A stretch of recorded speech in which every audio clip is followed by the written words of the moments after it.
Hey you guys, how's it going? It's a lovely day in the neighborhood today. I just got back from my run, so I'm a little bit of a wreck. Sorry.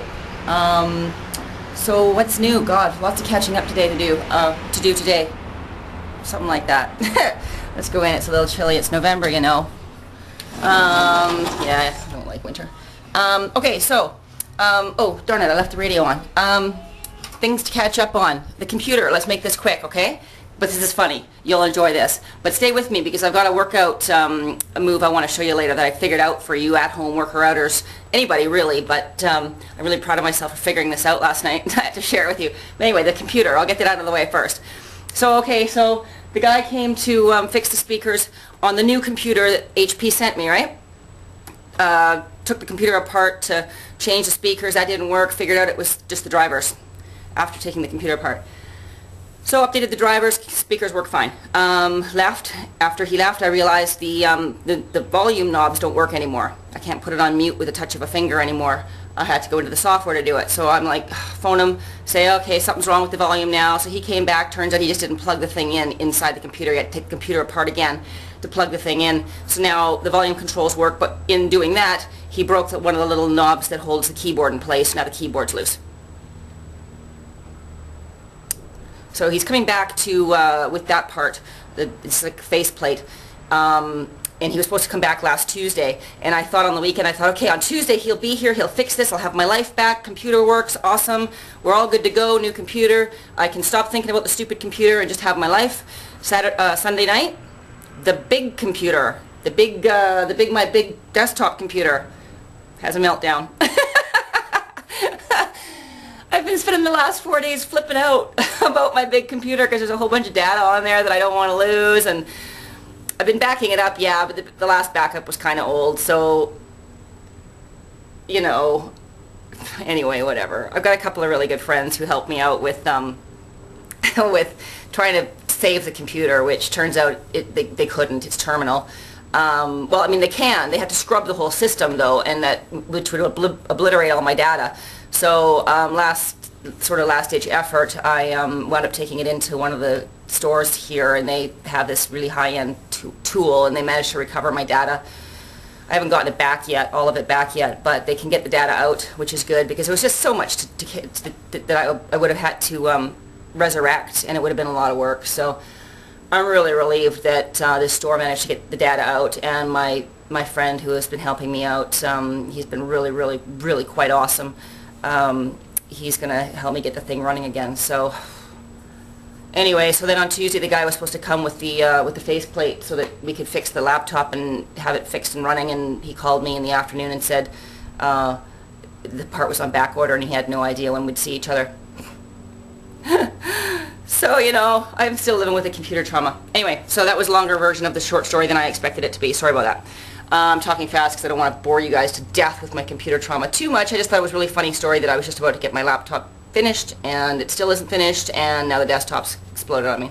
So, me and computers, we just don't get along. And then I was sitting in my dining room over there. See my dining room where I have my office space and everything right there. My green tea sitting beside my laptop and my dead desktop. Okay, so anyway, I messed up a piece of my video, so I have to re-record something.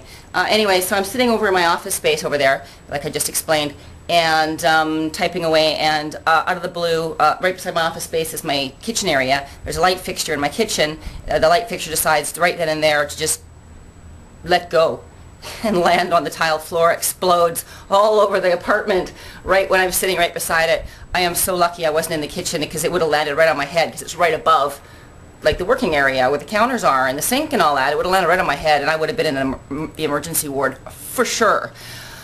So yeah, anyway, so I don't know what's up with me, my electrical karma right now with computers and light fixtures exploding all around me. I don't know. Anyway, so enough of that. Anyway, moving on. My hamstrings. I've decided to really, mostly because I'm time starved and because I'm really just getting fed up with these hamstrings being so Well, they feel tight, but now I'm beginning to wonder if they're not too stretched out, because I've never really actually had a final diagnosis as to whether they're too stretched out or too tight. No one can agree. I've seen chiropractors, I've seen doctors, I've seen sports physios, I've seen sports doctors, I've seen acupuncturists, I've seen massage therapists, you name it, I've seen them. And no one can agree on what's wrong with me. So I have been told in the past to stop stretching by some of them. Other ones say stretch more. At this stage, because I am so time-starved, I've decided to stop stretching. Static stretching. I'm not going to do any static stretching because dynamic stretching is basically what I do. Warm up with a walk down to the seawall, and that's sort of it. And then when I get to the seawall, just start running. So it's several blocks. So it's definitely a good warm up, and it's good dynamic stretching. And sports specific as well, right? Because walking is similar to running, so it's very sports specific, dynamic warm-up stretching. But I'm not going to do any more static stretching anymore, because I just want to see if maybe they are too stretched out, because when they bother me the most, it's when I'm sitting, when I'm in a sitting position. So I'm wondering, when I'm in a sitting position, of course the top part of my hamstrings are stretched right out, and that's the part of my hamstrings that hurt the most. So I'm going to stop static stretching and try and limit my sitting. I don't know how I'm going to do that, considering I work on the computer so much. But try and limit the amount of stretching I give these hams and see if that feels better. And I've got to say, in the past couple of days, since I've just told myself, no more stretching, and believe me, it was a hard mindset for me to get over, because I've been stretching for years. But for the last couple of runs, my runs have actually felt stronger, better, and less painful. Pardon me. So I'm going to give it the old college try, and try my best to not stretch. It's going to be hard because I'm so used to it. And at the end of my run too, I'm used to stopping and stretching. I'm just not gonna. I'm gonna walk home and dynamic stretch my way home instead. No static stretching allowed. And we'll see how we feel. I mean, I don't know for sure, because my hamstrings are really, the pain in them comes and goes quite a bit. So I don't know. This might just be coincidental, or it might actually be the solution. We'll see.